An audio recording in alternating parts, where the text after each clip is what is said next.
Hey guys, I hope you're doing well. This is Madhav Agrawal from BizTech, and welcome back to the HR interview prep series. So in this video, I'll be discussing about body demeanor and body language.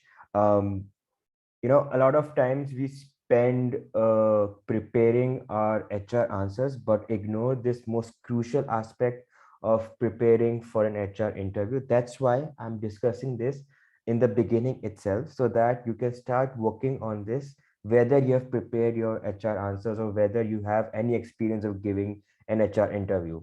So the first thing that you should ensure in your HR answers about your body demeanor is to sit uptight, right? So this gives an impression to the interviewer that you are attentive and serious about listening to him.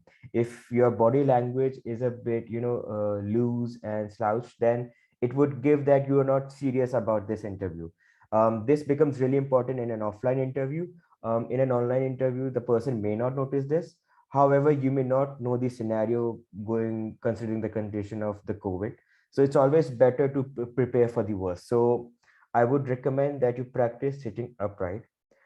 Second would be to maintain an eye contact, right? So it's okay if someone asks you a question and you're thinking and then you're looking up, but at least when you start responding, please start to look towards the interviewer, right? Otherwise, it subtly gives an impression that somewhere maybe you're making up the story or you're lying or you yourself are not believing in what you're saying, and that is not a good thing to get into because that's not a good impression to give, you see.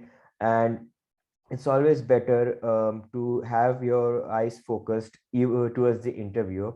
you know there can be a subtle trick. I mean, you need not even look into the eyes or the face of the interviewer. You can just focus on his forehead or hair, something like that. Just give him the impression that you're looking towards him, right?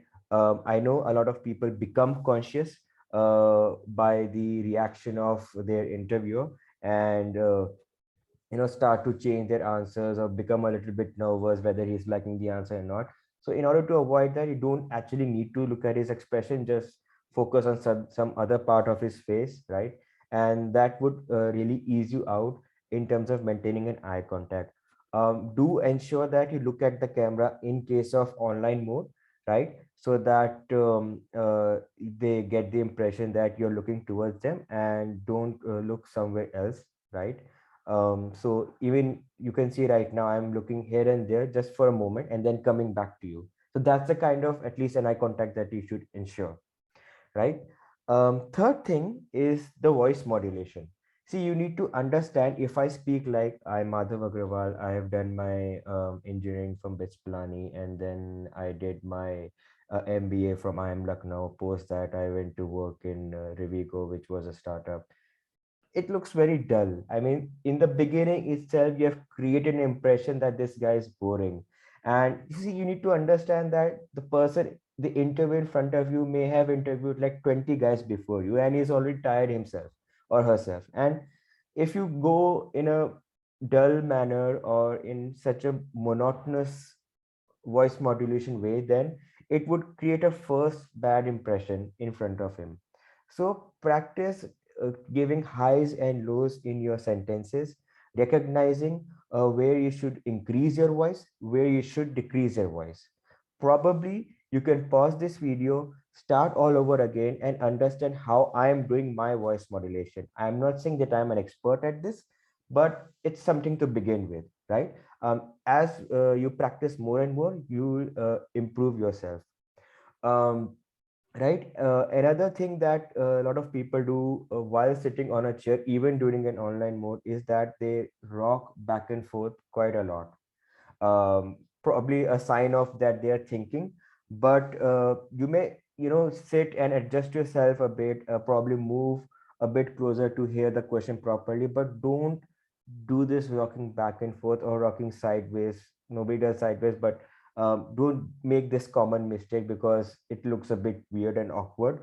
And if it feels even worse when the interview him or herself corrects you and makes you stop doing it. So it's a little bit embarrassing. Just be conscious, just ensure that you're sitting upright and fixed in a position, right? Another thing, the fourth thing would be the hand gestures.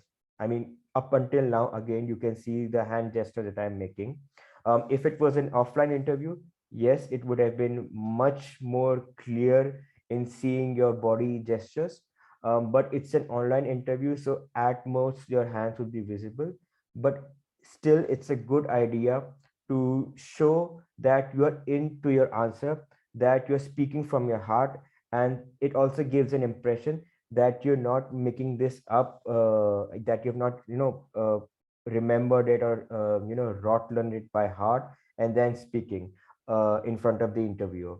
It seems that if you move your hands, if you you know give a good body gesture, then it not only helps you in making a structure subtly in your mind, but also gives a really good confident impression in front of your interviewer.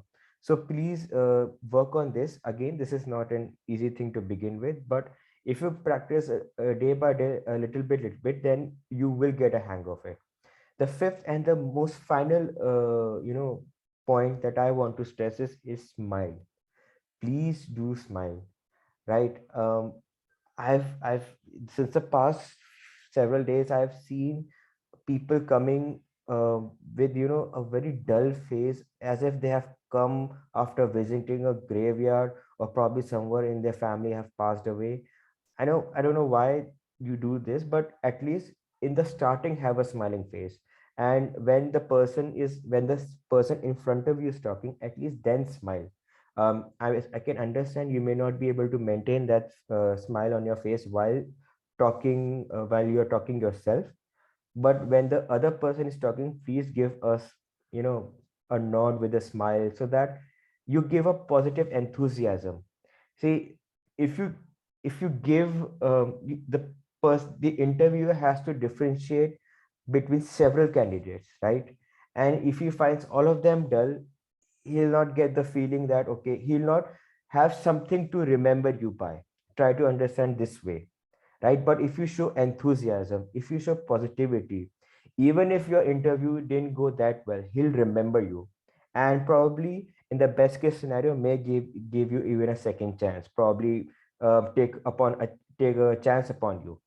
So please do ensure all these 5 points, and make it a point that you practice on these subtle and soft aspects of an interview, and then um, try to take more mock interviews, and try them out and take feedback and work upon it again and again. It's like giving cat. You find your weakness, you work on it, and you improve it, right? So thank you. That's it for this video.